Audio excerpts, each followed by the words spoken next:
Good morning. Welcome to another edition of Pelham School District Today. I'm Superintendent Bill Furbush, and here with me today I have Principal Gary Dempsey of Pelham High School, and we have 4 students and our resource officer, Officer Kelly, and we're very excited to talk about the Youth Summit that the students just recently participated in. We're going to learn a little bit more about what that experience was, and they're going to share their stories with me. So I'll let Mr. Dempsey talk a little bit about what the Youth Summit is, and then introduce our students to us. Good morning. So the Youth Summit was an idea actually brought forward by Chief Justice Broderick. He wanted to get youth talking about youth issues. You know, far too many times we have adults trying to solve the issues of teenagers and we never ask teenagers. So it was his idea and his kind of passion to have this Youth Summit. So schools all around the state sent groups of 4 students to this Youth Summit to talk about those issues. I want to thank our students for doing that, and I'm going to have them introduce themselves. I'm going to start with Megan, our senior. I'm Megan Maltney, and I'm a senior. Hi, I'm Kenny. I'm a junior at Pelham High. I'm Charles. I am a sophomore.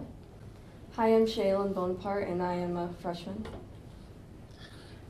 So great, and Officer Kelly was our faculty advisor, if you will.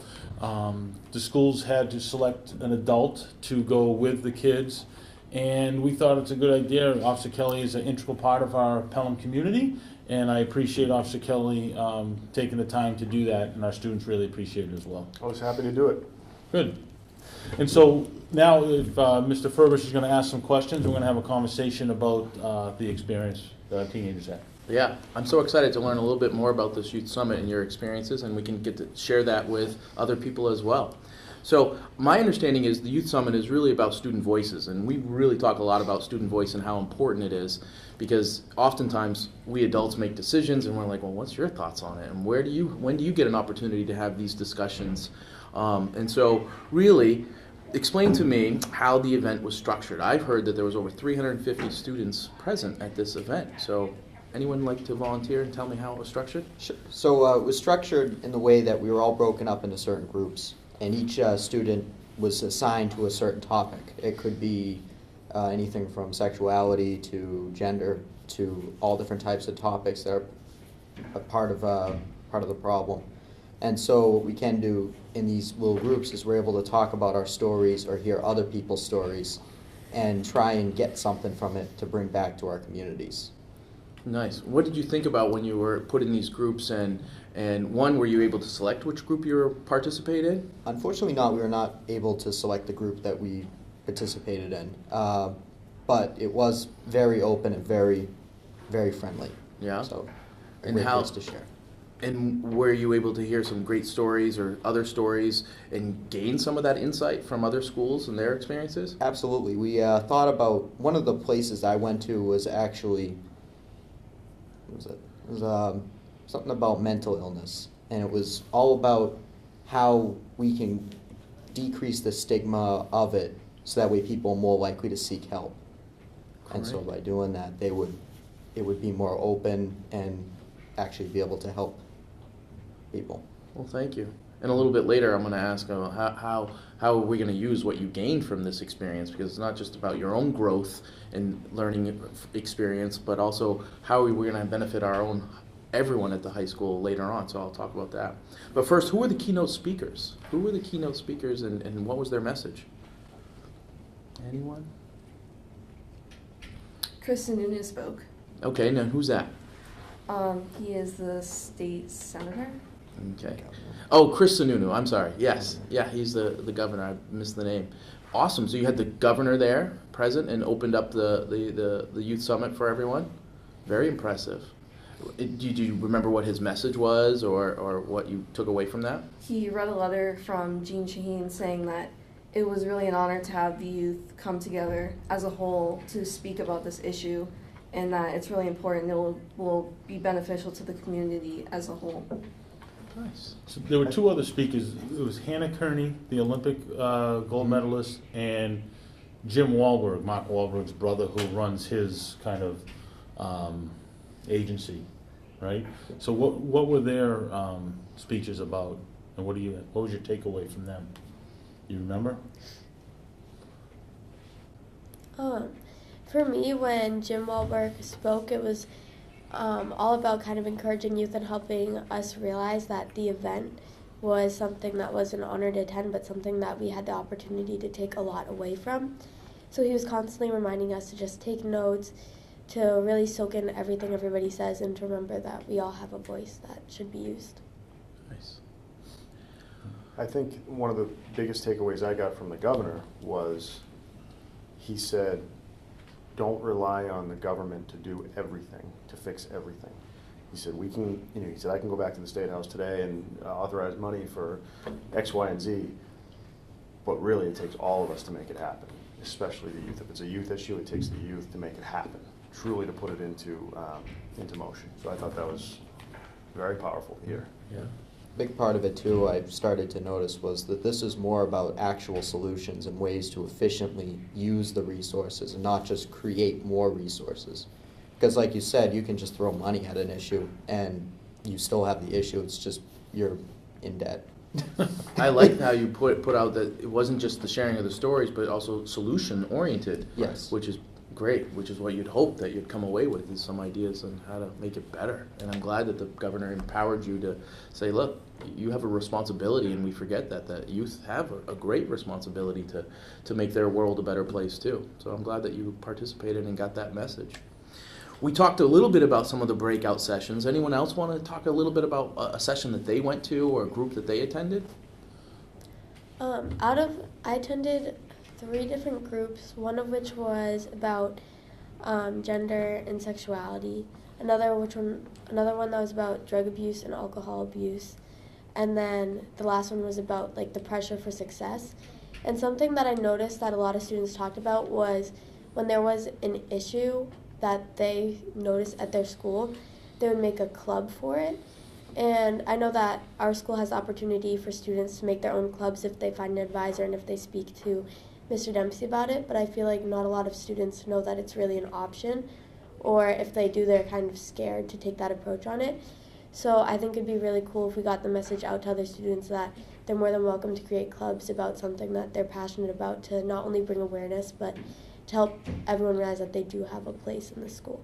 Nice. What a great way, though, to say, look, well, you don't come back with just, hey, let's create these clubs because we have the same issues, but you're empowering them to say, what do you think are the issues? And you do have the opportunity to create your own clubs and find solutions and talk about this. Anyone else want to share about their breakout session? So for me, one of the main sessions that that really spoke to me, if you will, was the pressure for success. And how there's peer pressure, and how there's pressure from peers, parents, college once you get up to junior and senior area, and all these different fronts just converging on you and trying to get you to do this, that, or the other thing. And I forget her name, Hannah. Hannah. Actually touched on that as well in terms of for her skiing career. After speaking to so many students from other schools, did you find that they're facing the similar challenges that you guys face? Yeah. Yeah. It's no different? It's different in some aspects. What do you mean by that, Charles? I'm not really sure, but it's everyone's different. So. Right. Everyone has a different outlook on life, on how these issues are handled, how they should be handled, etc. And there really isn't a way that you can compare them sometimes, but But the issues are similar. Yes. I'd say that it differed by the school. Some schools had larger populations of different types of students from different places, so they had entirely different issues than what Pelham has. However, Pelham has its own issues that larger schools don't have, like resource problems. Sometimes we might have a harder time gathering resources because we are a smaller school to deal with income and problems. But larger schools have more of these problems, so it's sort of a distribution of their finances that determines how they deal with situations. And a lot of it too is a cultural problem, and the way that students look at what's going on and the view of the community. Yeah. I think the 3 sessions that I attended were suicide and self-harm, bullying, and school violence. And what really surprised me was what I think of as an adult in the building, as a school resource officer, as a police officer, what I think of as school violence and what I see are the biggest issues surrounding school violence are not necessarily what the young people are seeing as the issues. Obviously, we have a lot of the same concerns, but there were other concerns that I just said, geez, I didn't know that that was an issue. And did any of you go to that session with me? School violence? A lot of what was spoken about was fights in school, and not necessarily school shootings, which is what we spend, as police officers and administrators, we spend a lot of time thinking about and planning for and preparing for, but they were talking about fights. And that's not an issue that I see that we have very much here at this school, but other schools were, so it's very interesting to me. But that's the power of the student voice too. Absolutely. And that's why we need to listen more than speak sometimes as the adults and learn what we think might be the priorities may not be your priorities, and that's why this conference and summit was so powerful. So that was the beauty of the student-led discussion as opposed to adult-led discussion at this event. One of the workshops I went to was about race, and we talked a little bit about the common, a lot of what's happening is the same police brutality and all that kind of stuff. And what I actually came up with this idea there. It's this whole Me Too politics, this whole politics where it's so it's almost like we create this fear factor of police and law enforcement, or we may create a fear factor for different types of people. And all this does is increase the tension of a certain group. And when they stumble across these people and they see that this other group, like police, may have a higher tension because they're worried that someone's going to lash out, they're already at higher tension. And so something happens and everyone explodes. And that's one of the problems that we're seeing, is that we're only making things worse by increasing the stress of everyone. And the media is doing this. They're putting it out. If it bleeds, it reads. If it does that, and so it's really bad. It's toxic. It's important that we get information, but all of it can't be negative. It also has to be realistic. There's always a reason behind something violent, whether it's mental illness or someone provokes someone else. very perceptive of you. Thanks for sharing that. I'm glad that you took the time to formulate your words and share that with us. It's a tough concept, but I think you did a great job explaining how your perception of that is. And I think we do sometimes live in a culture of fear, and that doesn't help. It puts, as you talked about, puts everyone on a higher alert of tension, and it only contributes negatively to how we may react. Thank you. You're leaders now. You went and had this experience. You had student-led discussions. You got to hear these stories, even propose some of your own solutions to this. You come away with these ideas. Now what? How do you share it here? What's your plan for Pelham High School? How do you share this with your peers so we can all grow and learn from this? Now, it's very difficult to tackle all of these at once. I think it's important that we focus and pick one and start there, and then we move to the next one and then move there. Because if we try and do all of these, that's way too much at once. And as you pointed out, not everything is as relevant to Pelham High School as it was to these other high schools. So I think that's a great idea. Pick an area that you feel is appropriate for our concerns here. Other suggestions of how we might do that, Shayla? I feel as though most of the topics that we talked about stemmed from bullying and like how people treat us, because we talked about school violence as well, and like most of it's like the fear of being alone and not having a group of friends to support you. So people feel that they need to shape themselves into a good sort of criteria to meet the standards of other people and what's expected of them. So I feel like focusing on bullying would like be a better way to like handle this. And so I feel as though there's a lot of like stop bullying, but obviously that's not going to stop the issue that we have. I mean, like, keep those campaigns going, but I feel as though we need to strengthen our victims rather than weaken the bullying, the bullies themselves. You know what I'm saying? Yeah. Wow. So that they can like take care of like, you know, so that they're not affected by it and they know how to like handle something like that. You know what I'm saying? Yeah. It's a two-pronged approach, not just talking to the bullies and the consequences and educating them on what they're doing, but also supporting the victims and having them learn some strategies around that too. And I think Very you're talking impressive. about resiliency among Mhm. young people, and I think not only with bullying, but with everything, I think it's going to make a stronger person. Absolutely, that's excellent. So a lot of the issues that we talked about and how you're going to bring those back to school, which we need, right? We've also, as far as the school's concerned, we've instituted a couple of things. We have in our advisory, the social emotional learning on Tuesdays. And also, has anybody done Challenge Day here? You did Challenge Day, you did Challenge Day, Officer Kelly, Mr. Furbish, I've done Challenge Day, so you haven't done Challenge Day? You're on the list for next year. Okay. But Challenge Day is just one way that we've kind of, because we all are kind of a family here at school and how we treat each other, and that was kind of the main thing. So can you talk a little bit about how you think Challenge Day and our social emotional learning, how that has impacted, how we treat each other? You've done it, Megan, so. Mm-hmm. I think the best part about Challenge Day is that you learn so much more about what's going on with your peers at home, because there was a certain activity where they would, the people in charge of it would list a scenario and say, if you've fallen into the scenario before, then go to a certain line, and if you haven't, stay there. And then the people would go to that line if they have, and then everyone would kind of show their support for them and show their love and respect for that. And it kind of opened your eyes to see, wow, this person acts like everything's okay all the time, but maybe it's not.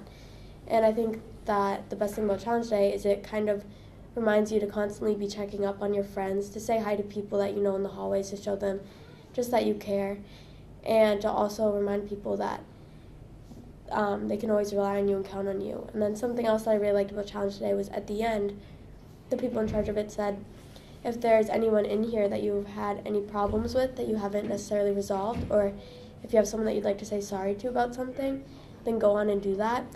And people were actually going on and do that, so it kind of helped you realize that maybe certain scenarios that you were in before that caused you to lose touch with someone wasn't worth losing a relationship with someone. So Challenge Day really forces you to realize the worth of relationships with your peers and to realize that everyone has something going on at home, so to just be extra nice to them, as you should anyway. Right. And that's kind of the philosophy behind it is when a student's walking down the hall and you say good morning to them and they don't respond, maybe they say, well, why don't they like me? Or now, with some of this training, you say, I hope everything's okay. And just because they didn't say hi to me doesn't mean they don't like me. It means something could be going on, and being passionate and being respectful of that. And that's kind of what I'm hearing that kind of the Youth Summit was about. Well, so as far as the principal of the school, I just want to explain, these students were selected by the leadership team and the guidance as the leaders of their class. So I just wanted to let you know that it is, thank you for participating, but also just, some people elected you as leaders of the class. And so with that comes responsibility of bringing some of that stuff back here and helping us out. And so being part of the student voice group and stuff like that, and I would encourage you to do that. But again, thank you for representing Pelham so well, because I did get some feedback from people that were there and said they were very respectful and they were really impressed from our Pelham students. So that's a testament to you. Thank you. Thank you. Well, thank you, everyone, and again, thank you for your time to do that. And as Principal Dempsey just pointed out, it is a great honor and even some responsibility to help now share that with your classmates. But I see from your comments and from your insight that you're up for that challenge, and I'm excited that you had that opportunity to participate, and I'm excited to see what comes of those conversations that you bring back to Pelham High School. So thank you, everyone, for participating. Thank you. Thank you. Thank you.